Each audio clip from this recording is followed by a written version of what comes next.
Quiz संख्या 1। हाल ही में फरवरी 2025 में ओडिशा सरकार ने ऊर्जा दक्षता पहल के लिए किस संगठन के समझौता किया?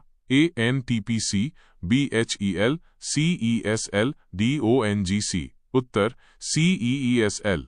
विस्तृत व्याख्या। फरवरी 2025 में ओडिशा सरकार के ऊर्जा विभाग ने energy efficiency service limited EESL के साथ एक महत्वपूर्ण समझौता ज्ञापन MOU पर हस्ताक्षर किए। यह संगठन भारत सरकार के विद्युत मंत्रालय MOP के तहत सार्वजनिक क्षेत्र के उपक्रमों PSU का एक संयुक्त उद्यम है। इस समझौते का उद्देश्य राज्य में ऊर्जा दक्षता उपायों को बढ़ावा देना और उन्नत प्रौद्योगिकियों एवं सर्वोत्तम प्रथाओं के माध्यम से ऊर्जा संरक्षण को सुदृढ़ करना है।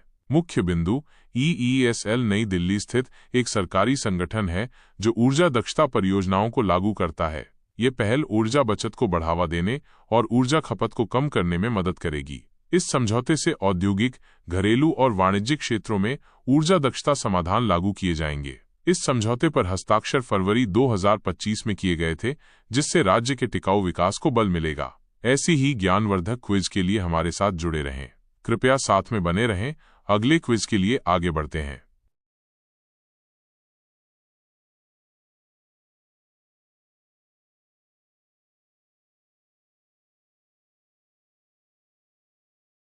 क्विज संख्या 2। विश्व सामाजिक न्याय दिवस किस दिन मनाया जाता है? A 10 January, B 15 March, C 20 February, D 25 April. Uttar C 20 फरवरी। विस्तृत व्याख्या। हर साल 20 फरवरी को संयुक्त राष्ट्र UN द्वारा विश्व सामाजिक न्याय दिवस मनाया जाता है। ये दिन समाज में सामाजिक न्याय, समानता, मानवाधिकारों की सुरक्षा और अवसरों की समानता को बढ़ावा देने के उद्देश्य से मनाया जाता है। मुख्य बिंदु। इस दिन का उद्देश्य गरीबी, बहिष्कार और बेरोजगारी जैसी सामाजिक असमानताओं को दूर करने के लिए वैश्विक जागरूकता फैलाना है।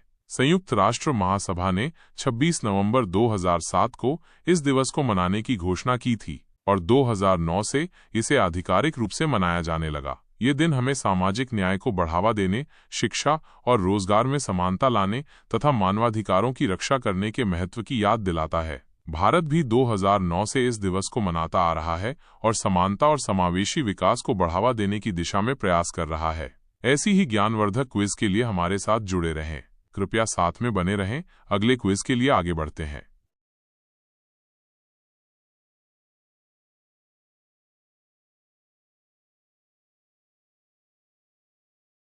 क्विज संख्या 3।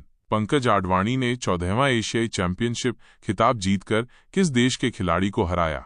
A पाकिस्तान, B चीन, C ईरान, D बांग्लादेश। उत्तर C ईरान। विस्तृत व्याख्या। महान भारतीय क्यू स्पोर्ट्स खिलाड़ी पंकज आडवाणी ने दोहा कतर में आयोजित 14वां एशियाई चैंपियनशिप खिताब जीत लिया है। इस प्रतिष्ठित टूर्नामेंट के फाइनल मुकाबले में उन्होंने ईरान के अमीर सरखोश को हराकर ये खिताब अपने नाम किया। मुख्य बिंदु। पंकज आडवाणी के नाम 5 एशियाई स्नूकर खिताब और 9 एशियाई बिलियर्ड्स खिताब हैं। उन्होंने एशियाई खेलों में 2 स्वर्ण पदक भी जीते हैं। हाल ही में उन्होंने इंदौर में राष्ट्रीय स्नूकर चैंपियनशिप का खिताब भी अपने नाम किया। वो भारत के सबसे सफल क्यू स्पोर्ट्स खिलाड़ी माने जाते हैं और उनके नाम 25 से अधिक अंतर्राष्ट्रीय खिताब दर्ज हैं। ऐसी ही ज्ञानवर्धक क्विज के लिए हमारे साथ जुड़े रहें। कृपया साथ में बने रहें। अगले क्विज के लिए आगे बढ़ते हैं।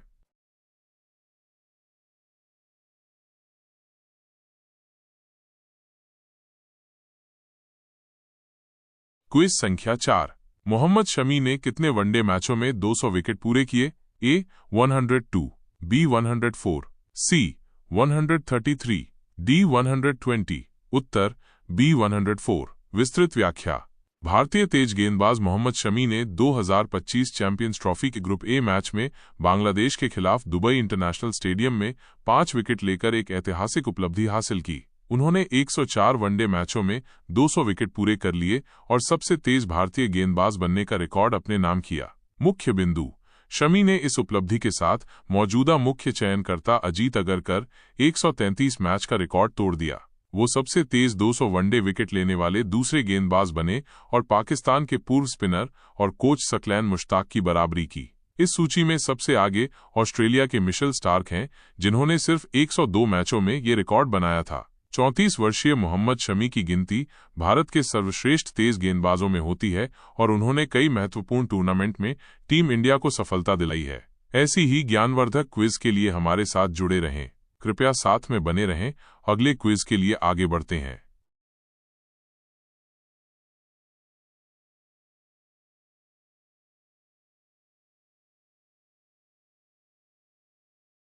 क्विज संख्या 5। Special Olympic World Winter Games 2025 का आयोजन कहां किया गया? A. Paris, B. Turin, C. Beijing, D. Tokyo. उत्तर बी. ट्यूरिन। विस्तृत व्याख्या। Special Olympic World Winter Games 2025 का आयोजन इटली के ट्यूरिन में किया गया। यह प्रतिष्ठित खेल आयोजन 8 मार्च 2025 से 15 मार्च 2025 तक चला, जिसमें दुनिया भर के प्रतिभाशाली एथलीट भाग लिया। मुख्य बिंदु: भारत से 49 सदस्यीय दल इस प्रतियोगिता में भाग लिया है। भारतीय दल में 30 एथलीट और 19 सपोर्ट स्टाफ शामिल थे। भारतीय खिलाड़ी 6 प्रमुख खेल स्पर्धाओं में हिस्सा लिया: alpine skiing, cross country skiing, floorball, short track speed skating, snowboarding, snowshoeing. ये आयोजन विशेष रूप से मानसिक रूप से दिव्यांग एथलीटों के लिए आयोजित किया जाता है, ताकि उन्हें अपनी प्रतिभा दिखाने और अंतर्राष्ट्रीय स्तर पर पहचान पाने का मौका मिले। ऐसी ही ज्ञानवर्धक क्विज के लिए हमारे साथ जुड़े रहें।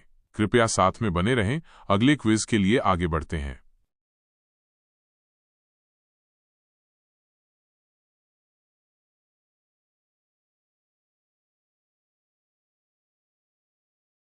क्विज संख्या 6। इप्लेन कंपनी किस संस्थान द्वारा इंक्यूबेट की गई है? A. IIT Delhi, B. IIT Bombay, C. IIT Madras, D. IIT Kanpur. उत्तर सी. आईआईटी मद्रास। विस्तृत व्याख्या। इप्लेन कंपनी एक इलेक्ट्रिक एयरक्राफ्ट स्टार्टअप है जिसे आईआईटी मद्रास द्वारा इंक्यूबेट किया गया है। ये startup electric vertical take off और लैंडिंग (EVTOL) एयरक्राफ्ट के विकास में अग्रणी भूमिका निभा रहा है। मुख्य बिंदु: 17 फरवरी 2025 को इप्लेन कंपनी ने भारत की प्रमुख air ambulance firm ICAT T of international critical care air transfer team के साथ $1 बिलियन का सौदा किया। ये सौदा 788 EVTOL एयर एम्बुलेंस की आपूर्ति के लिए किया गया, जिससे भारत में इलेक्ट्रिक एयर एम्बुलेंस सेवाओं को बढ़ावा मिलेगा। इप्लेन कंपनी की स्थापना का उद्देश्य ट्रांसपोर्टेशन में क्रांति लाना और किफायती इलेक्ट्रिक एयरक्राफ्ट विकसित करना है। इस सौदे से भारत में इलेक्ट्रिक एविएशन और मेडिकल इमरजेंसी ट्रांसपोर्टेशन को नई ऊंचाइयां मिलेंगी। ऐसी ही ज्ञानवर्धक क्विज के लिए हमारे साथ जुड़े रहें। कृपया साथ में बने रहें। अगले क्विज के लिए आगे बढ़ते हैं।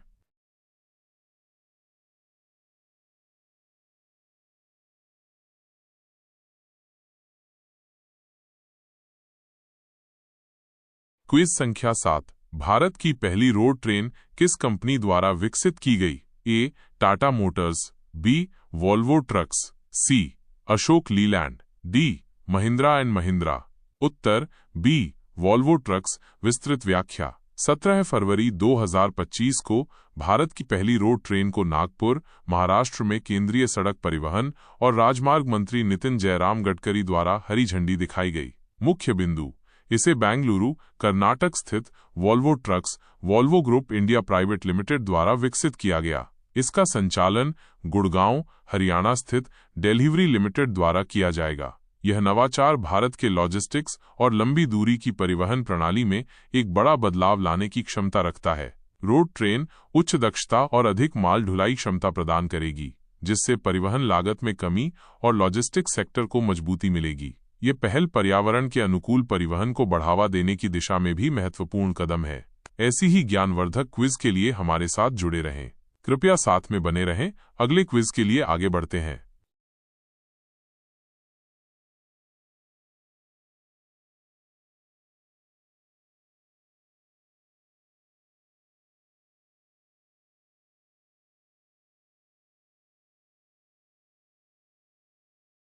क्विज संख्या 8। भारतीय सेना ने जल थल रक्षा 2025 सैन्य अभ्यास कहां आयोजित किया? ए. मुंबई, बी. चेन्नई, सी. बेट द्वारका, डी. कोलकाता। उत्तर सी. बेट द्वारका। विस्तृत व्याख्या। भारतीय सेना इंडियन आर्मी ने 16 फरवरी 2025 को गुजरात के बेट द्वारका में जल थल रक्षा 2025 नामक एक बड़े सैन्य अभ्यास का आयोजन किया। अभ्यास का मुख्य उद्देश्य हाल ही में हुए अवैध अतिक्रमणों और घुसपैठ की घटनाओं के जवाब में सुरक्षा को मजबूत करना, द्वारका और उसके आसपास के द्वीपों की सुरक्षा सुनिश्चित करना, सेना, नौसेना और तटरक्षक बल के बीच सामंजस्य और समन्वय को बेहतर बनाना, रणनीतिक रूप से महत्वपूर्ण समुद्री और तटीय इलाकों की रक्षा क्षमता का परीक्षण करना। इस अभ्यास में शामिल बल भारतीय सेना, इंडियन आर्मी, भारतीय नौसेना, इंडियन नेवी, भारतीय तटरक्षक बल, इंडियन कोस्ट गार्ड, अन्य सुरक्षा एजेंसियां ऐसी ही ज्ञानवर्धक क्विज के लिए हमारे साथ जुड़े रहें। कृपया साथ में बने रहें। अगले क्विज के लिए आगे बढ़ते हैं।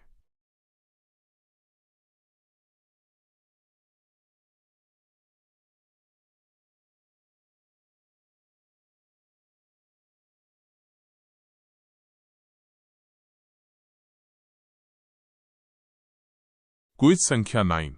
रक्षा मंत्रालय ने 1868 रफ टेरेन फोकलिफ्ट ट्रक खरीदने के लिए कितने करोड़ रुपए का अनुबंध किया? ए 500.25 करोड़, बी 697.35 करोड़, सी 820.50 करोड़, डी 910.75 करोड़।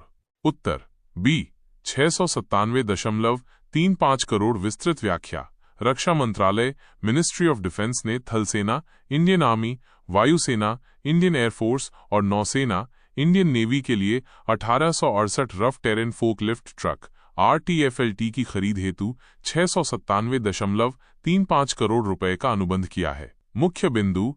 यह अनुबंध मेसर्स ACE लिमिटेड और मेसर्स JCB इंडिया लिमिटेड के साथ रक्षा सचिव श्री RK सिंह की उपस्थिति में किया गया। Rough terrain forklift truck RTFLT एक महत्वपूर्ण उपकरण है जो भारी स्टोर्स के सुरक्षित और कुशल प्रबंधन में मदद करता है। यह ट्रक युद्ध और रसद सहायता कार्यों में भारतीय सेना, वायुसेना और नौसेना की परिचालन क्षमता को बढ़ाने में सहायक होगा। इससे मैनुअल श्रम की आवश्यकता कम होगी और परिवहन व सप्लाई चेन को अधिक प्रभावी बनाया जा सकेगा। ऐसी ही ज्ञानवर्धक क्विज के लिए हमारे साथ जुड़े रहें। कृपया साथ में बने रहें। अगले क्विज के लिए आगे बढ़ते हैं।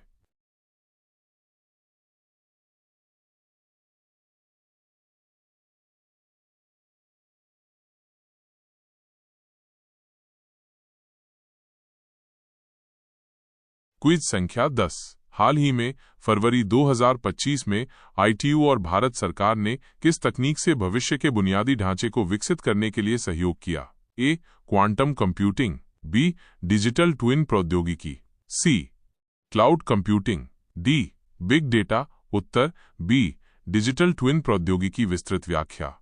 17 फरवरी 2025 को भारत सरकार GOI और अंतर्राष्ट्रीय दूरसंचार संघ ITU जिनेवा, स्विट्जरलैंड ने डिजिटल ट्विन प्रौद्योगिकी के माध्यम से उन्नत बुनियादी ढांचे की योजना बनाने के लिए सहयोग पर एक आशय पत्र लेटर ऑफ इंटेंट LOI पर हस्ताक्षर किए। मुख्य बिंदु।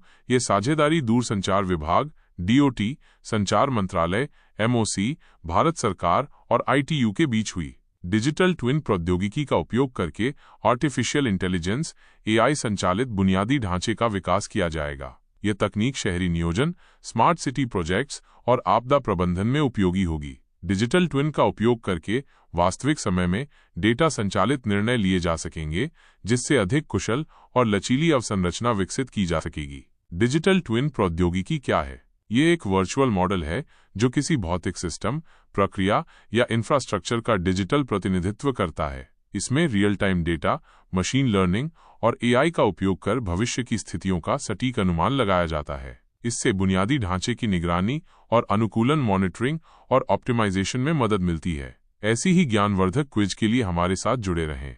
कृपया साथ में बने रहें। साथियों, आज हमने GK 2025 के उन चुनिंदा प्रश्नों पर गहन चर्चा की जो न केवल आपकी ज्ञान वृद्धि में सहायक होंगे, बल्कि विभिन्न प्रतियोगी परीक्षाओं में भी आपकी सफलता सुनिश्चित करेंगे। यदि आपको ये विश्लेषण उपयोगी लगा तो कृपया वीडियो को लाइक और शेयर करें। हमारे channel quiz up learn and learn को सब्सक्राइब करें ताकि आपको नियमित रूप से उच्च गुणवत्ता वाले शैक्षिक वीडियो मिलते रहें। आपके किसी भी प्रश्न या सुझाव का हम स्वागत करते हैं। कृपया उन्हें कमेंट सेक्शन में साझा करें। हम जल्द ही नए और अधिक चुनौतीपूर्ण क्विज के साथ उपस्थित होंगे।